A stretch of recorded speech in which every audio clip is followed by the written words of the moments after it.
ഈ അക്ബർ അല്ലാതെ അക്ബറിനെ ആര്യനെയും നിങ്ങളുടെ ഒരു ഫ്രണ്ട് സർക്കിളിലുള്ളവരായിരുന്നു, അവരെ മാറ്റി നിർത്തുകയാണെങ്കിൽ മറ്റുള്ള കണ്ടസ്റ്റൻസിനെ വെച്ച് നോക്കുവാണെങ്കിൽ അതിലൊരു ഫേവറേറ്റ് വണ്ണിനെ എടുക്കാൻ പറ്റുമോ, അല്ലെങ്കിൽ ഒരു ബെസ്റ്റ് ഗെയിമർ എന്നുള്ള രീതിയിൽ ഒരാളെ ചൂസ് ചെയ്യാൻ പറ്റുമോ? അനീഷിനെ കുറിച്ചിട്ട് എന്താണ്? അനീഷ് നല്ലൊരു പേഴ്സണാണ്. അനീഷ് നന്നായിട്ട് അവിടെ ഗെയിം ചെയ്യുന്നുണ്ട്. ഇഷ്ടമുള്ള ഒരാളെയാണോ ചോദിച്ചത്? ബെസ്റ്റ് ഗെയിമർ എന്ന് വേണമെങ്കിലും പറയാം, അല്ലെങ്കിൽ ചേട്ടന് ഫേവറേറ്റ് ആയിട്ടുള്ള ഒരാൾ വേണമെങ്കിലും പറയാം. ജിസേൽ ഔട്ടായി ഗെയിമർ ആയിരുന്നു. ജിസേൽ ഔട്ടായി. ഇപ്പോ ഉള്ള ഒരു ഇപ്പൊ ഞാൻ ഔട്ടാവുന്ന സമയത്തിന് മുമ്പൊക്കെ ആണെങ്കിൽ പോലും ഈ വൈൽഡ് കാർഡ് അല്ല, ബാക്കിയുള്ള എല്ലാവരും നന്നായിട്ട് അവരവരെ ഗെയിം കളിക്കുന്ന ആൾക്കാരായിരുന്നു. ഇപ്പം ഷാനവാസൊക്കെ ആണെങ്കിലും അക്ബർ ആണെങ്കിലും ഇപ്പോ ഈ പറഞ്ഞ ആര്യനാണെങ്കിലും ബിന്നി ആണെങ്കിലും അനുമോളാണെങ്കിലും എല്ലാവരും അവരവരുടെ ഏരിയ അവരൊരു വൃത്തിയായിട്ട് തന്നെ ചെയ്യുന്നുണ്ട്. അപ്പൊ അങ്ങനെ ഒരു താരതമ്യം ചെയ്യാനായിട്ട് ഇപ്പൊ പറ്റില്ല ഇല്ല. കാര്യം എല്ലാവരും കണ്ണിങ് ആണ്, എല്ലാവരും വലിയ ബ്രില്യൻ്റ് ആയിട്ട് തന്നെയാണ് അവരുടെ അഭിപ്രായങ്ങൾ പറയും കാര്യങ്ങൾ ചെയ്യുന്നത്. ആദില നൂറ അവരായിട്ട് എങ്ങനെയായിരുന്നു ഒരു ബോണ്ടിങ്? ഒരു പാവം നമ്മള് പിള്ളേരല്ലേ, വലിയ സ്നേഹമുള്ള ആൾക്കാരാണ് രണ്ടുപേരും. എനിക്കൊരു പ്രത്യേക ഇഷ്ടം അവരുടെ അടുത്തുണ്ട്, രണ്ടുപേരടുത്തുണ്ട്. എന്താ പറയാ, എപ്പോഴും അവര് ഇറങ്ങിയാലും ഒരു ചേട്ടൻ എന്ന രീതിയിൽ എപ്പോ വേണമെങ്കിലും വീട്ടിലേക്ക് വരാൻ പറ്റും. അതെ, അല്ല അവര് നല്ല നല്ല പിള്ളേരാണ്. ഗെയിമിന്റെ ഭാഗമായിട്ടൊക്കെ കുറുക്കുട്ടടിക്ക് കളിക്കാറുണ്ട്, പക്ഷെ നല്ല പിള്ളേരാണ്. ആരാണ് അതിനകത്ത് മറ്റേ ക്ഷിപ്രകോപിയും പെട്ടെന്ന് തണുക്കുന്ന ആളും? ഈ ആദിലാണോ നൂറയാണോ? രണ്ടുപേരില്ല. ആദില പെട്ടെന്ന് ദേഷ്യം വന്നാലും പെട്ടെന്ന് ഇതാവും, പാവമാണ്. നൂറയോ? കുറച്ച് ടഫാണ് നൂറ ആ കാര്യത്തില്, എനിക്ക് തോന്നിയിട്ടുണ്ട്. പക്ഷെ പാവമാണ്, മാറി നിന്നിരിക്കുകയൊക്കെ ചെയ്യും. ഭയങ്കര ഒരു ഏറ് പിടിച്ചാലും മാറി കുറച്ച് ചെയ്യുകയൊക്കെ ചെയ്യും, പാവമാണ്. നമുക്കൊരു കുഞ്ഞു സെഗ്മെന്റിലോട്ട് പോവാം. ഓക്കെ, ഞാനൊരു എന്താ പറയാ ഒരു സ്റ്റേറ്റ്മെന്റ് പറയാം, അത് ഏത് കണ്ടസ്റ്റന്റ് ആണെന്ന് പറഞ്ഞാൽ മതി.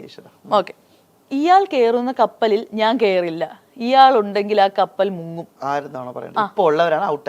വേണല്ലോ, നിങ്ങളുടെ സീസൺ ഫുള്ളുള്ള ആര് വേണല്ലോ ചൂസ് ചെയ്യാം. സീസൺ ഫുള്ളൊന്നും ഇല്ലായിരുന്നു, ഒരു 2 ആഴ്ച ഉണ്ടായിരുന്നു, 2 ആഴ്ച കുറവേ ഉണ്ടായിരുന്നു. മസ്താനി കയറുന്ന കപ്പലിൽ ഞാൻ കയറൂല, ഞാനെന്നല്ല ആരും കയറാൻ ആഗ്രഹിക്കൂല. ഞാൻ മാത്രം, ജീവനിൽ ഭയമുള്ളവരാരും. ഓക്കെ, അല്ല ഒരു കപ്പലാകുമ്പോ ആ കപ്പലിനെ ഒരേപോലെ കണ്ട് ആ കപ്പലിലുള്ള മനുഷ്യരെയൊക്കെ മനസ്സിലാക്കി ഓരോരുത്തരും പല പ്രശ്നങ്ങൾ ഉണ്ടെങ്കിൽ കൂടി അതൊരു ഇതിൽ പോണ്ടേ. അദ്ദേഹത്തിന്റെ എവിക്ഷൻ കണ്ടതോടുകൂടി അപ്പാനി ചേട്ടൻ കർമ്മ എന്നത് റിയൽ ആണെന്ന് വിശ്വസിച്ചോ? അല്ല, അല്ലെങ്കിൽ ഞാൻ കർമ്മയെ വിശ്വസിക്കുന്ന ആളാണ്. കുറെ ട്രോളുകളൊക്കെ കണ്ടിട്ടുണ്ടായിരുന്നു, അങ്കമാലി ഡയറീസിനകത്തില് നിൽക്കുന്ന പോലെ ഇതേപോലെ ഇതിന്റെ ഫ്രണ്ടില് നിപ്പുണ്ടെന്നുള്ള രീതിയിൽ, വാ നീ ഇറങ്ങി വാ എന്നുള്ള രീതിയിൽ. ശരിക്കും പറഞ്ഞാല് അതൊക്കെ തമാശയായിട്ട് പോയി. സ്റ്റിൽ വേറെ കുറെ പേര് പറഞ്ഞിട്ടുണ്ട് പൈസ കൊടുത്ത് അപ്പാനി വിട്ട ആളുകളാണ് എന്നൊക്കെ എയർപോർട്ടിൽ നിന്ന് തൂക്കാനായിട്ട്. എന്ത് തോന്നി? എന്തിനാ പൈസ കൊടുത്ത ആളെ നിർത്തിട്ട് എനിക്കങ്ങ് പോയാ പോരെ. എനിക്കെന്താ പേടിയാ? എനിക്ക് അങ്ങനെ എന്റെ ആവശ്യം, ഞാനങ്ങനെ ചെയ്തിട്ടൊന്നുമില്ല. മസ്താനിക്ക് അതൊരു പേടിച്ചിട്ടായിരിക്കും മസ്താനി പറഞ്ഞ അങ്ങനെയൊക്കെ ഒരു പേടിയുള്ള. ഞാനത് അവിടെ കളഞ്ഞു. ലാലേട്ടൻ്റെ മുമ്പിൽ വെച്ച് അങ്ങനെ പറഞ്ഞു. അത് കഴിഞ്ഞ് ഞാൻ ഔട്ടായി പുറത്തു വന്നതിന് ശേഷം, ഔട്ടായ ആ നിമിഷം തൊട്ട് മസ്താനിയുമായിട്ടൊന്നും എനിക്ക് ഒരു തരത്തിൽ പോലും എൻ്റെ സബ്ജക്റ്റേ അല്ല, എൻ്റെ മുന്നിലോട്ടുള്ള ഒന്നിനും ഒരു സബ്ജക്റ്റ് അല്ല. പിന്നെ ഇടയ്ക്ക് എന്തോ പറഞ്ഞ കേട്ടു, ഞാനും കേട്ടു ഇതിനെക്കുറിച്ച്. എയർപോർട്ടിൽ എന്തോ മീഡിയക്കാരെയൊക്കെ ഞാൻ കാശ് കൊടുത്ത് നിർത്തിയിട്ടുണ്ട്. മീഡിയക്കാരൊക്കെ എത്ര വർഷം കഴിഞ്ഞ് കുറേ വർഷങ്ങളായിട്ട് ഞാൻ കാണുന്നില്ലേ ഇവരൊക്കെ. ഞാൻ അങ്ങനെ ചെയ്താൽ പോലും അവരത് അക്സെപ്റ്റ് ചെയ്യില്ലല്ലോ ഒരിക്കലും. എന്താണ് ഇവർ ഈ മീഡിയക്കാരെ കുറിച്ചൊക്കെ ഇവിടെ മസ്താനിയെ പൊടുത്തൊരാള്, മസ്താനി ഒന്നുമില്ലെങ്കിലും ഇതേ മീഡിയ ലെവലിൽ ജീവിച്ചു എന്നൊരാളല്ലേ. അങ്ങനെ എല്ലാ മീഡിയക്കാരെയും ഒറ്റ ദിവസം കൊണ്ട് മോശക്കാരാക്കാൻ മസ്താനിക്ക് എങ്ങനെ സാധിക്കും? ശരിയല്ലേ? ഇതേ മീഡിയക്കാരെ ഇടയിലല്ലേ മസ്താനി വന്നേ. അപ്പോ അതേ മസ്താനി ഈ മീഡിയക്കാരെ കുറിച്ച് എന്താണ്, അങ്ങനെ ഒരിക്കലും നിങ്ങൾ തന്നെ പറയൂ, അങ്ങനെ മീഡിയ സുഹൃത്തുക്കൾ അങ്ങനെ ചെയ്യില്ല, അവർ ഒരിക്കലും ചെയ്യില്ല. എനിക്ക് ഉറപ്പുണ്ട് അങ്ങനെ ചെയ്യില്ല. അത് മസ്താനിക്ക് ഉറപ്പില്ലാത്തത് ചിലപ്പം മസ്താനി അത്രയും നാള് നിന്നത് അതേ ഇൻഡസ്ട്രിയിൽ നിന്നൊരാളാണ്. അതേ ഇൻഡസ്ട്രിയിൽ നിന്നൊരാളെ എന്നെ അങ്ങനെ പറയുന്നതാണ് തെറ്റ്, അല്ലാതെ ഒന്നുമല്ല. അതിൽ ഞാൻ ഈ മീഡിയ സുഹൃത്തുക്കളോട് ഞാൻ ക്ഷമ ചോദിക്കുക ആ സമയത്ത്. കാര്യം ഞാൻ കാരണം അങ്ങനെ ഒരു തെറ്റിദ്ധാരണ അവരുടെ ഇടയിലേക്ക് ഉണ്ടായതിന് ഞാൻ എൻ്റെ മീഡിയ സുഹൃത്തുക്കളോട് ഞാൻ സോറി പറയണം. അങ്ങനെ ഒരിക്കലും മസ്താനി അങ്ങനെ പറയാൻ പാടില്ല. ഞാൻ അങ്ങനെ ചെയ്തിട്ടില്ലല്ലോ, അവരും പറയില്ലല്ലോ ആരും ചെയ്തെന്ന് അങ്ങനെ പറയില്ല. എത്ര ദ്രോഹം ചെയ്തവരോടാണല്ലോ അങ്ങനെ ചെയ്യില്ല. എന്തിനീ അതിന്റെ ആവശ്യം ഉണ്ടാവും? എനിക്ക് ഞാൻ പറഞ്ഞല്ലോ, ഞാൻ ഔട്ടായി ഇറങ്ങിയ ശേഷം എനിക്ക് ബിഗ് ബോസിൽ അകത്തുണ്ടായ ഒരു വിഷയത്തിനെ കുറിച്ചും ഞാനത് ഭയങ്കരമായിട്ട് വിഷയങ്ങളായിട്ട് കൊണ്ട് നടക്കുന്നില്ല. ബിഗ് ബോസുമായിട്ടുള്ള റിലേറ്റഡ് ആയിട്ടുള്ള ഇന്റർവ്യൂകളിൽ വരുമ്പോൾ ആ വിഷയം സംസാരിക്കാതെ പിന്നെ വേറെ ഏത് വിഷയം സംസാരിക്കേണ്ടി വരും. അതുകൊണ്ട് ഞാൻ ആ വിഷയം സംസാരിക്കണമെന്നേ ഉള്ളൂ. അതെ, ഇയാളുണ്ടെങ്കിൽ എനിക്കൊരു ധൈര്യമാണ്.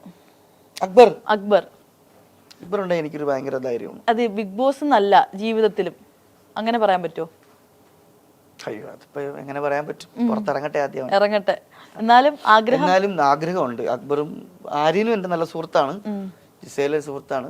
അക്ബർ എന്റെ ലൈഫിൽ എന്റെ നല്ലൊരു ബെസ്റ്റ് ഫ്രണ്ട് ആയിട്ട് കാണണം എന്ന് ഞാൻ അതിയായി ആഗ്രഹിക്കുന്നുണ്ട്. അതെ, എല്ലാവരും ഇങ്ങനെ കണ്ണിങ് ആണ്, സിംഗറാണ്, ആക്ടറാണ്. അപ്പൊ അങ്ങനെ ഒരു കൂട്ടുകാരൻ എനിക്ക് വലിയ ഇഷ്ടമാണ്. അതെ, ശിവനും ശക്തിയും.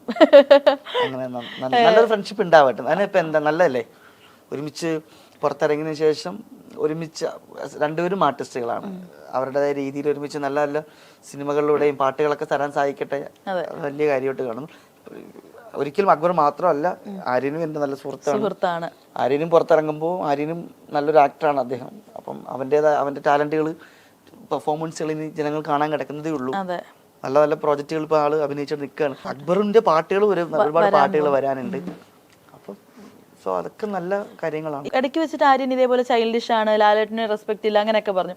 പക്ഷെ ഇപ്പം ആര്യനെ കുറിച്ചിട്ട് ആര്യൻ ഇല്ലെങ്കിൽ ബിഗ് ബോസ് കൊള്ളൂല, ആര്യന്റെ ബിഹേവിയർ, അവൻ എപ്പോഴും ഒരു ഫണ്ണാണ്, എല്ലാ കാര്യങ്ങളോടും വളരെ സീരിയസ് ആയിട്ട്. ആളുടെ എക്സ്പ്രഷൻസ് ഒക്കെ കഴിഞ്ഞ ദിവസം ഞാൻ എന്തോ കണ്ടപ്പോ ഇങ്ങനെയൊക്കെ കാണിക്കുന്നുണ്ട്. ഫണ്ണാണ്.